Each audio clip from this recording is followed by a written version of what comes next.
Good evening. Welcome to Dispatch, the show designed to keep you on track as you build and operate your layout. I'm Roy Smith, your dispatcher. I want to welcome those of you who are here in the studio audience tonight. There's standing room only here because there are no chairs here except for the bar stool that I'm sitting on. I also want to welcome you out there somewhere. Thank you for letting me share the amazing hobby of model railroading with you. We've got a great show lined up for you tonight, so don't go away. We'll be right back. On this channel, we share the world's greatest hobby with you in Dispatch every Tuesday night and layout updates every Saturday morning right here. Don't miss out. Be sure to subscribe.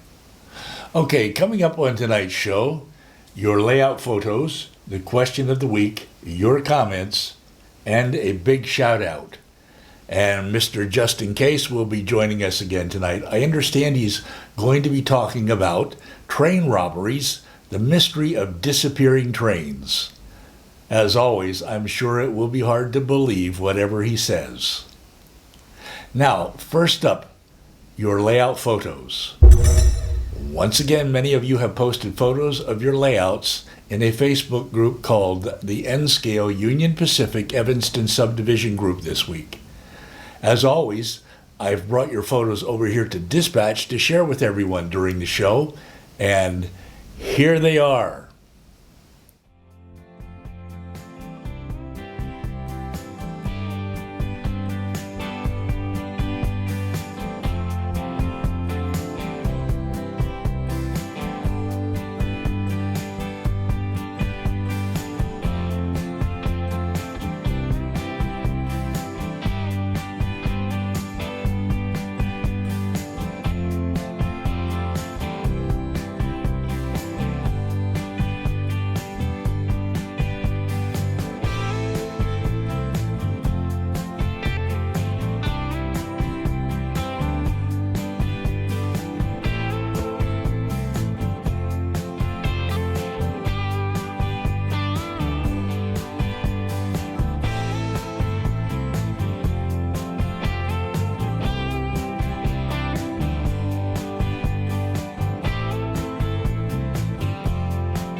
Okay, when Dispatch ends tonight, be sure to go over to the Facebook group, join the group, and post a photo of your layout there.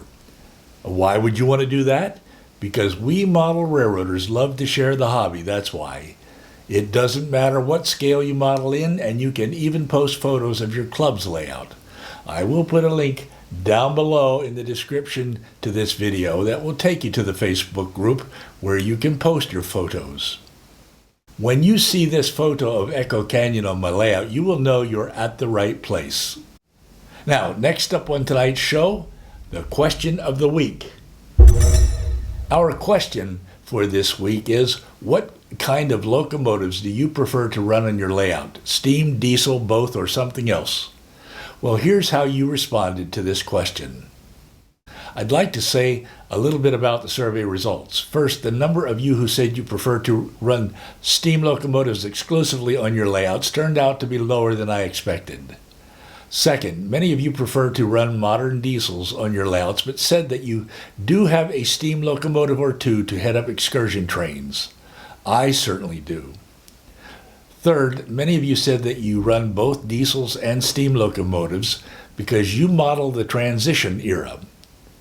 Fourth, when you say diesels, many of you indicated that you like to specify which generation of diesels, such as early diesels or modern diesels. And five, I was surprised by those of you who said you prefer to run electric locomotives, such as GG1s, on your layouts. Electric locomotives were a choice that didn't even occur to me when I posed this question last week. But based on your responses, I added it to the survey results. Now, what you run on your layout depends a lot on the era that you've chosen to model, but in the end it doesn't really matter because it's your railroad and you can run whatever you want to run on it. I'd like to thank all of you for your responses to this week's question. As always, I hope the question has given you something to think about, and I hope that your responses will help newcomers to the hobby in choosing what to run on their layouts. And now here's the question for the coming week. The question for the coming week is, what kind of sub-roadbed do you use on your layout? Now, I'm not talking about roadbed, such as cork roadbed. I'm talking about sub-roadbed, which is the top part of your benchwork on which you lay your roadbed and track. Do you use plywood, extruded foam, MDF, homosote, spline, or some other material? And why did you choose that particular material for your sub-roadbed? I encourage you to post your responses to this question in the comments section down below. Then I will share your responses in Dispatch next week. Be sure to watch next week's show to see the responses to this question. I also encourage you to suggest a question of your own for weeks ahead. The best questions are those which are simple, multiple-choice type questions, rather than questions that require a lot of thinking and which can lead to an infinite number of possible responses. Again, simple, multiple-choice questions are best. Remember, the question for the coming week is, what kind of sub-roadbed do you use on your layout? Plywood, extruded foam, MDF, homosote, spline, or some other material? And now it's time for your comments.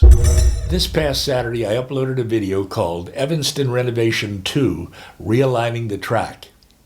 In this video, I showed you the track arrangement at Evanston Yard on my layout before and after realigning it. I showed you how I went about changing the track arrangement, and I explained why I like the after version so much more. Let's take a look at a clip from the video. This is how the yard has looked for more than 2 years. It was crowded and operationally didn't function very well. What's going on here? Well, an advantage of Cato Unitrack is that you can put it down right on top of the existing track, and then you can change it over and over until you are satisfied with the new track arrangement. And there you have it. I've removed the old track and cork. And here's the new track reinstalled. Here you see a better overview of the yard. Again, note the dedicated arrival departure tracks, which are now nearest to the front of the layout, and the industrial tracks, which are now in back. Also note the single entrance to the yard, which defines the yard limit. Finally, note once again the yard lead, which is critical for train movements without fouling the main line. A whole bunch of you posted comments in response to the video. Here's what a few of you had to say. Darren of the N-sca CSX in Rio Grande wrote, "Hi Roy, the new yard at Evanston looks a lot less cluttered and more operational. The yard lead will serve you well." Thanks, Dean. The new track arrangement at Evanston looks better in the available space, and it will definitely function better than the old track arrangement. But there's still a lot of work to do at Evanston. I'm really glad you decided to come along for the rehabilitation of this part of my layout. Ken Shores wrote, "Roy, a problem we have with N-sca is we think we can put more track and turnouts than we really can. We realize this is not a good thing, but then we get in a mental paralysis. However, you have gotten past that point. Ken, it's tempting to crowd as much track as we can into the space we have. But overcrowding certainly can result in a track arrangement that doesn't work well or doesn't please us very much. Jerry Smith wrote, "Big change. I'd never considered how Unitrack can allow you to test operations before settling on a final track arrangement. With fewer tracks, you'll have more room for the roundhouse, and it should be easier to hide the end of the new highway overpass." Thanks, Jerry. Well, I didn't set out to make such a big change at Evanston because I didn't think I could in such a small space. But somehow it turned out to be drastically different than I expected, as if by magic.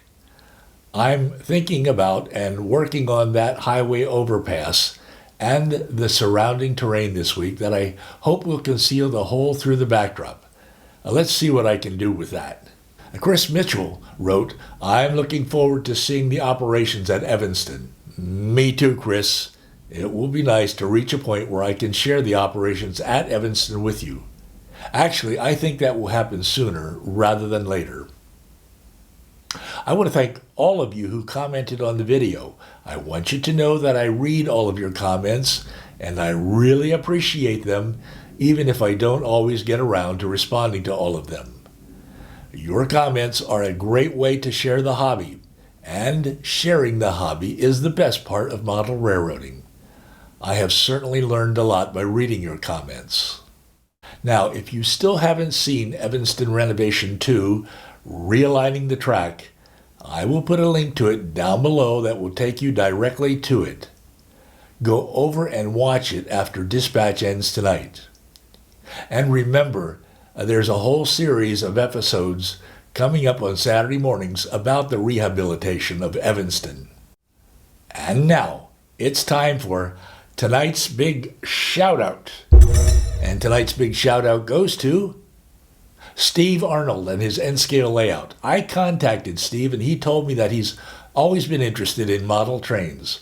His current N-scale layout measures 7 feet by 8 feet. In the past, he always modeled in HO scale, but 2 years ago he switched to N-scale. His layout is a freelance layout that isn't set in any particular era or location, although he's thinking about setting it in the Flagstaff area. At this point, he's beginning to work on scenery for the layout. The layout has a double-track main line and is controlled by what Steve refers to as old school DC. Steve has published a magazine article in the November issue of Railfan and Railroad magazine called Ship Ahoy, in which he takes us aboard the Santa Fe's forgotten car float operation across the San Francisco Bay. Steve is a retired Santa Fe locomotive engineer. Well, I like his layout a lot, and I'd like to show it to you. Let's go over and take a look at it right now.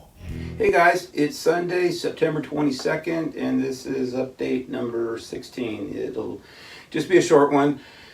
Basically what I did for last week was finished up the track work. It's Wednesday, October 2nd, 2019, and I've had a couple of requests for a layout update, and because I've been, laying white foam, and I am knee deep in white foam and snow. So, and I think what I'm going to do over here, this was going to be a quarry, but once I did the lift out section, it really looked like a good area for a tunnel for a dummy track that really doesn't go anywhere, but it gives the illusion of the layout being a little bit bigger.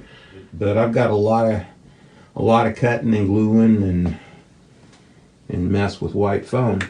Okay, you've had a chance to see a small bit of Steve's layout right here on Dispatch. Now be sure to go over to his channel to see the rest of it. Also be sure to subscribe to Steve's channel while you're over there if you haven't done it yet, and tell him Roy Smith sent you. I'll put a link down below that will take you to his channel. And Steve, if you're out there somewhere watching this, I just want to say that you've got a really nice layout. Thank you for letting me share it with everyone here on Dispatch tonight. I, for one, will be watching your continuing progress, and I hope everyone else comes along too. Now, as promised, Mr. Justin Case is with us once again tonight. Justin, thank you for joining us. It's always a pleasure to be here. Justin, tell us, what have you brought to share with us tonight? Well, tonight I'd like to talk about train robberies, a mystery of disappearing trains. Really? Train robberies, the mystery of disappearing trains? That sounds intriguing. Well, please go ahead and tell us about it. Okay, here we go. Now, you probably heard that American railroads are disappearing. People are saying the railroads are going out of business. And you probably heard that it's the shifts in the Earth's magnetic field and climate change that are to blame for the disappearance of American railroads. And what about the disappearing model trains? You probably heard the hobby's dying out. Hobby shops are closing down everywhere because everybody's buying their train stuff online nowadays. Well, that's what they want you to believe, and you probably heard the hobby's dying out because model railroaders are just a bunch of old guys, and them young kids got no interest in the hobby. That's another thing they want you to believe in. Maybe you heard the hobby's dying out because it's too expensive. You can't afford to be a model railroader no more like back in the olden days. Well, that's what they want you to believe, but well, maybe there's some truth to that. It's cheaper just to go sit out in a bar someplace and drink whiskey all day and night instead of buying them expensive model trains. Well, maybe that's some of the crap you heard, but I want to tell you the truth about disappearing American railroads and model trains. It's the Russians. That's right, the Russians are stealing our trains and model trains too. And that's why they're disappearing. The Russians are stealing them. Just take a look at this picture.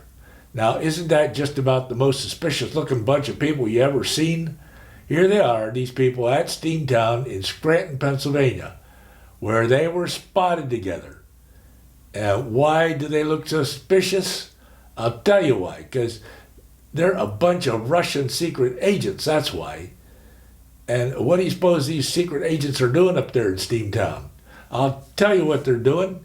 They're trying to figure out how to steal some of them historic locomotives right out of the roundhouse there at Steamtown. Now, look real close at the two of them on the left. Those two are the worst of the whole bunch. They want you to believe they're just an ordinary married couple who came up to Steamtown from Panama. Well, don't you believe it. Their real names are Boris and Natasha, and they come straight over to Steamtown from Moscow. They were trying to head up a great train robbery there at Steamtown. They wanted to get out of there with as many of them historic locomotives as they could. The only problem was they couldn't figure out how to get them out of there without making a big ruckus. I guess old Boris and Natasha didn't think their heist through very well, so they didn't get away with it this time, but you watch out now because I hear they're going to be at Strasbourg next year. You know what kind of shenanigans they're going to be trying to pull in down there? Well, who knows? Just be sure to watch out for them if you come to Strasbourg next May. They're a dangerous pair, I'll tell you. Now, what do you think the Russians do with them old trains anyways? I'll tell you what they do. They send them on up to Siberia, and then they run them trains on the Trans-Siberian Railway. That's what they do with them. And looky here. They already got miles and miles of our locomotives parked on a hidden siding somewhere in Arizona down there by the Mexican border, just waiting for a chance to ship them out to Russia as soon as they can figure out how to sneak them out of the country. Now, if that ain't bad enough, the Russians are also stealing our model trains. Right now, they got most of our model trains hidden in boxes under beds and just about everywhere else you can think of till they get a chance to ship them out. Maybe you've been wondering why there ain't no trains in model stores anymore and why train stores are closing down everywhere, because they ain't got nothing to put on their shelves. Well, I'll tell you why. It's because the Russians are making off with our model trains, that's why. I'm telling you, it's getting worse than people stealing the soap out of their hotel rooms. It wouldn't surprise me if them space aliens are involved in this too. It's just getting harder and harder to be a model railroader nowadays. And now hold on, Justin. This is a little hard to believe. Nope, it's true, and I'm telling you, everybody's got to keep a close eye on their trains. Yes, sirree, Bob. Well, okay, Justin, I guess we'll just have to take your word for it. Ladies and gentlemen, Mr. Justin Case. Now, Justin, I hope you will come back to the show real soon. Well, that just about concludes tonight's show, but before you go, I want to remind you to come back here every Tuesday night for Dispatch, which you're watching right now, and every Saturday morning for my layout updates. Be watching for Evanston Renovation Part 3 coming up this Saturday morning, right here on this channel. For Part 3, I'm working on that highway overpass and the surrounding terrain to hide the hole through the backdrop. I hope to show you my progress in this Saturday's layout update. Be sure to join me on Saturday. I encourage you to subscribe to this channel if you haven't done it yet, and hit the notification bell so that you don't miss any of the upcoming episodes. And don't forget to respond to the question for the coming week in the comments section down below. All right, a great big thank you to all of you here in the studio audience who joined me tonight. I'm sorry to say there won't be any coffee and donuts after the show because I spent all my money on model trains this week. Just kidding. And a great big thanks to all of you out there somewhere on YouTube. Thank you for hanging out with me tonight. Sharing the hobby with you really is the best part of model railroading. Until next time then, happy railroading. I'm Roy Smith, and I will see you again very soon.